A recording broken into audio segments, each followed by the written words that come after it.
Hey, I'm Clifford Atiyeh with CarGurus, and things are different right now, like my hair. And right now, we don't really have the luxury of reviewing all the cars like we always did on CarGurus every week. But today I'm going to show you something a little bit different, because unlike what you might surmise, car journalists like me actually buy cars. And this one's mine. A 2017 Jaguar F-Type Coupe. Now what am I doing with a car like this? Let me explain. These days, people are really quick to judge someone based on how they look, or especially what kind of car they drive. They make all sorts of assumptions. It's not about impressing people. If you want to do that, there's plenty of other things you could do. But that's not what this car, to me, is about. It's about really living life and enjoying it while you have it.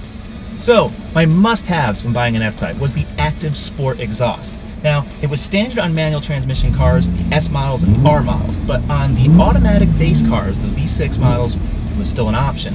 So when I was looking through listings, if I didn't see a photo of the center console and it didn't have these, if I didn't see that, I deleted it and removed the tab. I didn't want to see how nice the rest of the car was. It didn't matter.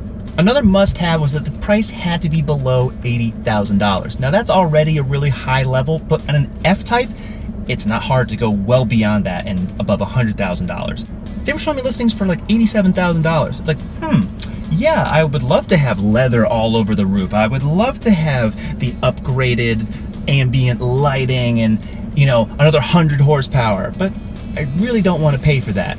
Something else I needed, a backup camera. Now remember, in 2017, that was a year before they became standard, but you hear those beeping sounds right now. That's the cross-traffic alert telling me that cars are whizzing by here, and they are. That's also really useful in parking lots because, to be honest, I'm looking by here, I just see a tiny sliver of the road. I've been in Audi R8s, BMW i8s, a lot of other exotic machinery more than the F-Type, and they all have better visibility.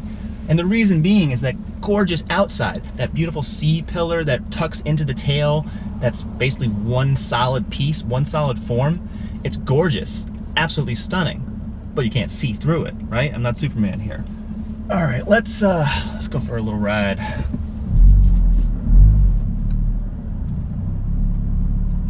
Now, feathering the clutch around town, actually pretty easy. It's really not difficult at all to drive the F-Type. Spring action is light, the take-up point is really natural. I'm just gonna stop talking for 1 second because it's really hard to stand. That's some dirt. Another problem with a rear-wheel drive car, but once the traction is there, God. Now, this is the slowest F-Type, remember, 340 horsepower, 3-liter supercharged V6. I got the 6-speed manual. Now some people ask, the manual, it's not as precise as my Honda Civic Type R and stuff like that. And they're right, it's not. It's actually a much longer throw.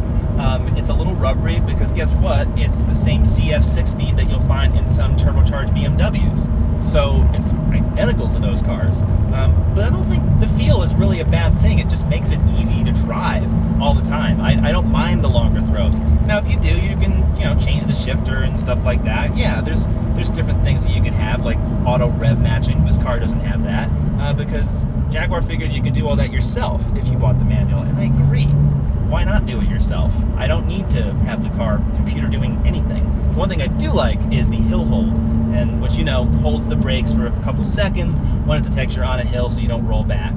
Now that is really helpful, but the manual is just awesome. I mean, the funny thing was, when I pulled off the lot in this car, the first thing I did was stall.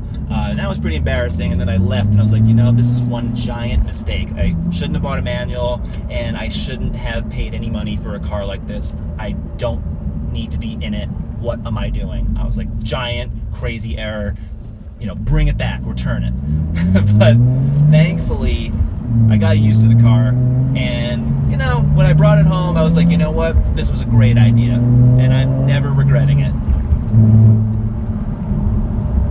Some people might convince you that the 4-cylinder model is the way to go because it's the cheapest F-Type right now.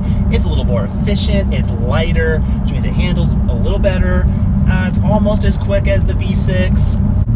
And they're wrong, and here's why.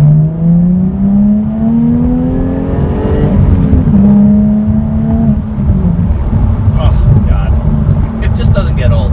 That sound does not get old. But the great thing about that active exhaust is that you never really know how many pops it's going to give you. Sometimes you might get 3, sometimes you get nothing.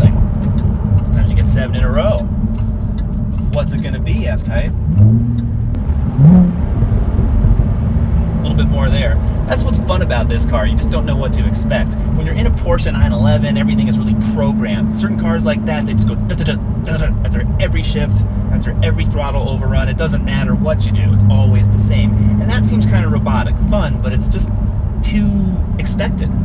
This car doesn't do that. It's really old school in that way, and it's really fun when you're driving a modern car that's meant to deliver modern emissions that basically running like it's broken. It's retarding the spark timing, it's adding a little bit more fuel to the mixture, sometimes burning up in the back of the exhaust. You might think the manual would get better fuel economy, but it doesn't, because remember, this is a 6-speed. The final drive ratio is a little shorter, which means that the engine has to rev higher at, at roughly 75, 80 miles an hour. I'm at 3,000 RPM in the F-Type with the automatic. 2 more gears, I am turning just a little over 2, so that makes a big difference. On most days, good days, I could get around 22 mpg. And admittedly, I drive more aggressively. I'm towing into the throttle more. I'm always in dynamic mode, which uses more gas. But still, if you're comparing this to other F-Type models, the manual still has one of the worst ratings. I think it's like 16 city, 24 highway, and I've never gotten over 23. So again, I didn't buy this car for fuel economy, but if you're thinking that the F-Type V6 is somehow a good choice for that, you'll have to think again. Now, this road's a bit rough. The car's taking it pretty well. Now, the adaptive dampers, I think, do make a better job of smoothing out some of those road imperfections while not giving an overly harsh ride.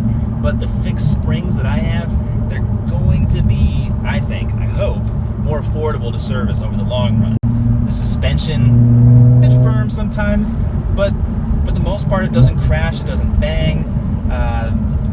What else can you say? It's 50-50 weight distribution. I mean, it's not as good as a Porsche Cayman. I've driven those. I've driven better handling cars for sure. But this car is really up there. It's got a lot of grip. The only thing you got to watch out for is that when it's a little wet and it's a little slippery, that back end will just step right out. And that's the thing about the F-Type. It really likes to play a bit. The stability control, thankfully, is really good. It will let you have a little slide, but never too much. So I've needed that more than a few times too. And to be honest, I like having that on. I also just like the feeling of being able to control the car some more. And with the rear wheel drive, you get that advantage. You just gotta treat this car with respect, because even though it has wide rear tires, it's gonna break away, and it's gonna do so fast if you don't know what's coming. I just love driving this car. It's not about being seen or impressing somebody. I really don't care about any of that, and that's cool if you want to do that. And the F-Type does impress a lot of people, but that's not the reason why I'm driving it. I'm driving it because I just love it. It was my dream car. I wanted to experience this every day, any day, because in my job, I have to give away press cars that dream cars that I want to have, and they're not mine. I can act like they're mine for a little bit, but they're not. My job is to evaluate and test them and tell you guys, what's good and what's bad about them before you spend your hard-earned money on them. I think it's really important to do that. But when you get into a car like this, I just didn't want to give it back. And that's when I knew that, all right, if I'm going to do this, I got to just make it happen. It's part of my broader life philosophy. I don't want to get too philosophical on you, but to be honest, life is short. You need to act. You don't want to come back years and later and say, I should have done that. So, at age 31, no, most guys don't have an F-Type. They don't have a car like this, but who cares? I want to be able to do that, and I enjoy every minute that I'm in this car. At 13,138 miles later, I am just as happy. The smile is just as big.